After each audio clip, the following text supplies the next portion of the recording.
Hello everyone! That thing floating over there is Boba, my name is Zalle and you are watching Base Sketcher, a base building series on the Laborcraft server.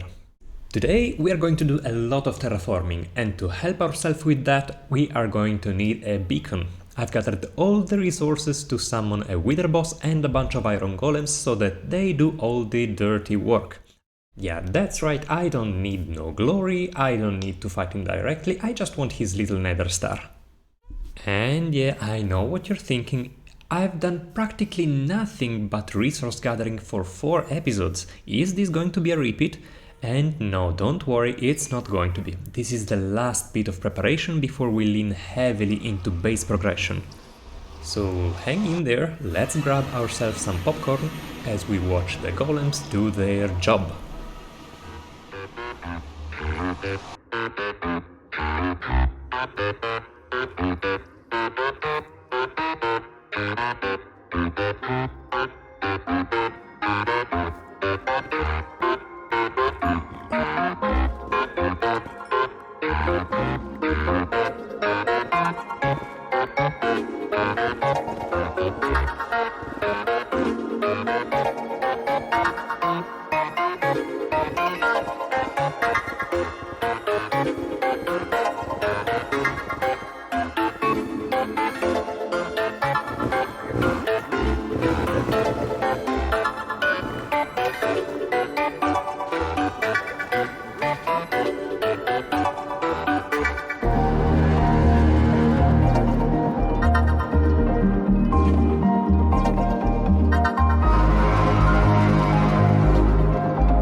And there we go, it was that easy.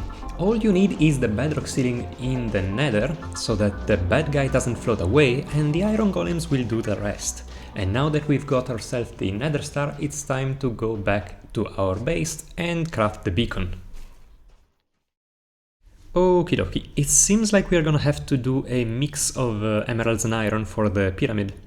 We've got a bunch of those, and probably there is more down in the golem farm, so let's just go down and see where to place the beacon. One thing I don't want to see is the white beam, so I'm probably going to hide it in the center of one of the pillars. It's gonna have to be that central one, because I think that covers most of the useful area. And yeah, golems are still falling down, that's always a nice sight. But yeah, let me see if I can spot the center for the pillar. I'll have a look around, one sec.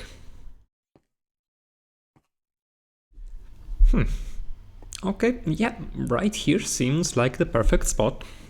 And bop. But Zalal, that is not the center of the pillar. I hear you, I hear you. No, it's not. But it's going to be. You see, that is the first bit of terraforming we are going to do today. We are going to make that pillar thick and more centered under the stone bridge above.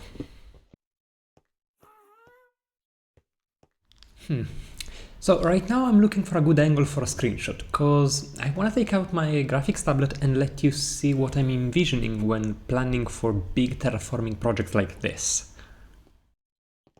And I think I found it. This is definitely good enough. Let's take a screenshot right here. So, when I look at Minecraft environments, I don't usually see the single blocks. I see the bigger shapes those blocks compose. I see something like this. And this is a whole different visual language. And being able to speak both of them, this and the block form, and being able to translate between those two, is, I think, essential to make good terraforming. In this language over here, it's much easier to tell what to change about an environment. Like here, for example, I really don't like how the edge between the pillar and the mass above it is a perfect square, and it's also way too sharp. It's also easier to tell that it's off-center, The lowest point in this mess here is right here, and the pillar is way too much on the right. So let's fix that. We're going to remove the pillar, and then we're going to sketch how we want it to be.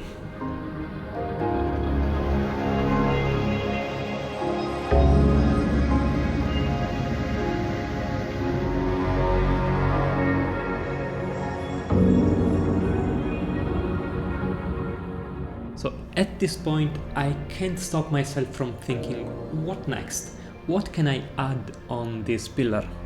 And I think it has to be like a round platform with a roof on top that connects other bridges. Let's see.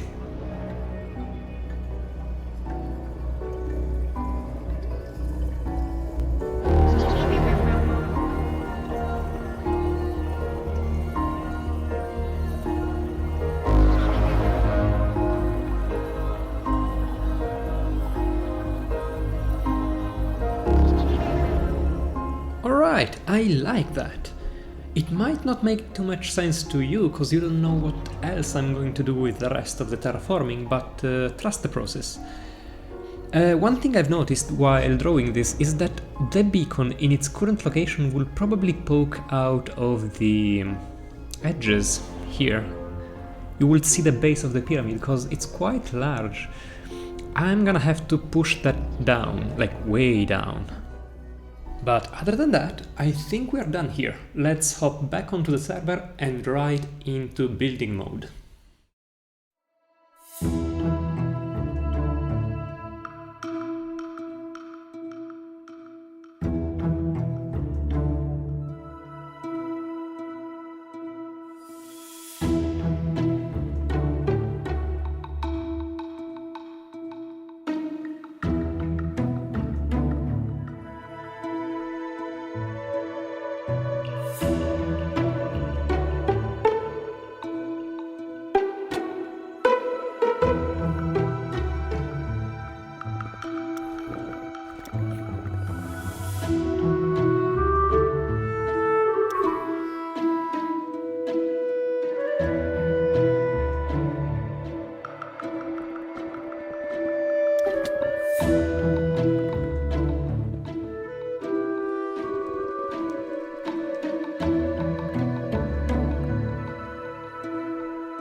Okay, we have done a decent amount of work today, and a lot more is still ahead of us for sure, but I'm liking the progress. Some of these walls are still a bit too perfect for my liking. I need to add some imperfections here and there, especially on the grass patch on top. Some more work has been done on the little cave with a gap in the third episode, and of course we've done a lot of refining on the pillars and a bit on the higher edge of the cave, where the grass meets the stone. So yeah, there are countless more improvements we can make on the cave, but all of those will have to wait for future me, as the only thing left to do for present day me is to make an outro. Leave a like on the video if you did enjoy it, of course, no obligations, but yeah, most importantly, leave your thoughts down in the comments. I wanna hear if you're enjoying the series so far, if you're enjoying the format, the length of the video, let me know. And I hope you stick around, cause if you do, I will see you in the next episode. Bye!